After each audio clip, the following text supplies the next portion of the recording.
At an animal hospital, Jim Dodge, overseeing the dogs temporarily, engages in animated conversation with his four-legged companions. Amid this, a grisly murder scene in Saltburg catches his attention, leading him to confide in the dogs about his suspicion that the Midwest mob might be behind such acts in Saltburg. In an attempt to impress, Jim boasts to the dogs about a supposed upcoming international date, pretending to whisk away in his private jet that very night.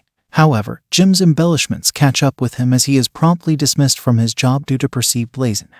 Undeterred, he embarks on a series of encounters in the town, spinning tales about being an esteemed inventor to kids and a waitress. But his facade starts to crumble when he seeks employment from a gas station owner who sees through Jim's exaggerations, echoing the town's skepticism toward him. The gas station owner's dismissal reflects the community's overall disbelief in Jim's claims and aspirations. Josie McClelland arrives at the gas station in her sleek car to refuel, while Jim's father intercepts Jim and escorts him home, fueled by Jim's recent job termination. At home, Jim faces the collective disapproval of his entire family, enduring their scorn for his numerous job losses. Amidst the familial discussion, they delve into Josie McClelland's growing frustration with her father, contemplating her move to New York as a result. In a bid to steer Jim toward stability, his father arranges an interview for him at a Target store. However, there's an ultimatum attached. If Jim fails to secure the job, he's to relocate to his uncle's shop in St. Louis. Regardless of the outcome, Mr. Dodge is resolute about Jim leaving the household, pushing him towards self-reliance and responsibility. In a surprising turn, Jim's charm and negotiation skills work wonders during his interview at the Target store. He impresses the manager enough to secure a significantly higher salary than expected. However, just as they finalize the agreement, an unforeseen revelation disrupts the situation. The person intended for the operations manager role falls through. Suddenly, Jim is offered the night cleanup position at a considerably lower wage, which was the original job he applied for. In a revealing glimpse into Mr. McClelland's dynamic with his daughter, Josie playfully teases two businessmen her father is engaged in conversation with. Her mischievous act involves kissing one of the men while shaking the other's hand, causing a stir in the interaction. Later on, Mr. McClelland, evidently displeased by Josie's behavior, erupts in a threatening tone, expressing his readiness to physically confront her. Unfazed by the drastic change, Jim demonstrates his whimsical nature by ordering a limo for his first day of work.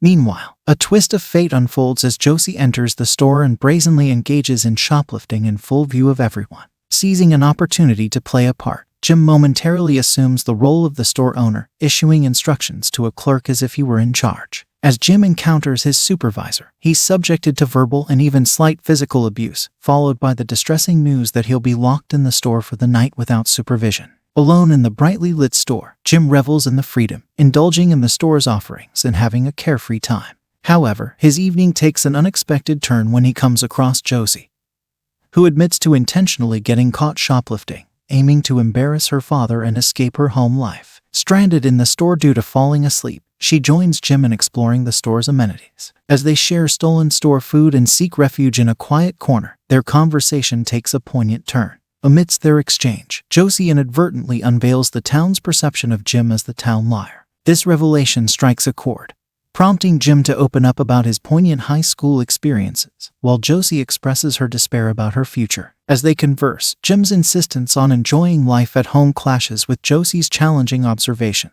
eventually leading him to confront his own denial about his living situation.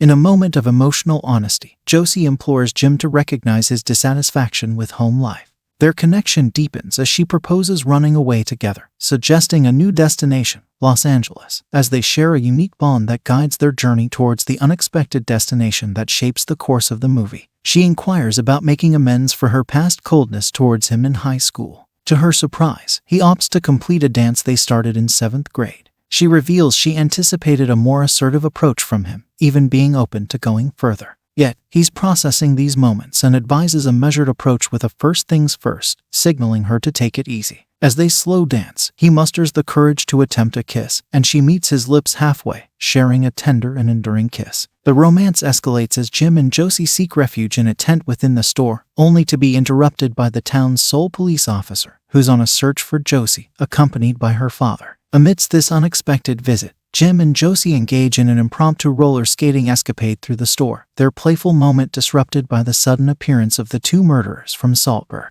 As the situation intensifies, Jim and Josie attempt to hide, but they're eventually discovered and captured by the criminals. In a harrowing moment where Josie's life hangs in the balance, Jim, thinking on his feet, feigns communication with imaginary allies outside the store, convincing the assailants that they are surrounded by armed individuals. His persuasive act is so convincing that the criminals surrender their weapons and submit, lying on the floor at Jim's command. Jim's quick thinking and convincing portrayal of a situation beyond their control ultimately averts tragedy, demonstrating his resourcefulness and ability to manipulate the situation to their advantage. However, in a sudden twist, the crooks deceitfully claim that their guns are unloaded, catching Jim off guard. Tricked by their lie, Jim unwittingly returns their supposedly empty firearms. This unforeseen turn of events leaves Jim and Josie in a perilous situation, as the criminals regain possession of their loaded weapons. Josie confides in Jim her plan to steal the crook's car, which they themselves had stolen earlier, urging him to join her. Like Jim, Josie excels at pretending, and she skillfully flirts with one of the crooks, captivating him with her feigned interest. Seizing the opportunity, she swiftly jumps into their car and speeds away while they futilely shoot at her. Upon hearing the car driving off, Jim swiftly retrieves the store shotgun from its locked cabinet.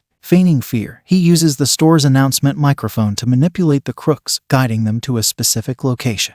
Falling for his ruse, the crooks unsuspectingly find themselves mere inches from the barrier of his shotgun, and Jim takes decisive action, incapacitating them with a resounding blast that shatters their hearing. Josie, realizing Jim's knack for handling the situation, joyfully returns, her bags packed and the stolen car in tow. The following morning, responding to a tip, the lone policeman arrives at the store to find the apprehended crooks tied up, their wanted posters humorously affixed. After one last whimsical tour of the town in a luxurious limo, Jim and Josie set their sights on Hollywood, California, eager to explore their knack for pretense and acting. Their journey culminates in a final scene by a pool, gazing at the iconic Hollywood sign, where Jim, in his unique style, sees it as Jim would, prompting laughter from Josie. And that's the end of the story. I hope you liked it. Comment down below what movies do you like us to recap next. Thank you for watching. Don't forget to like and subscribe. Until next time.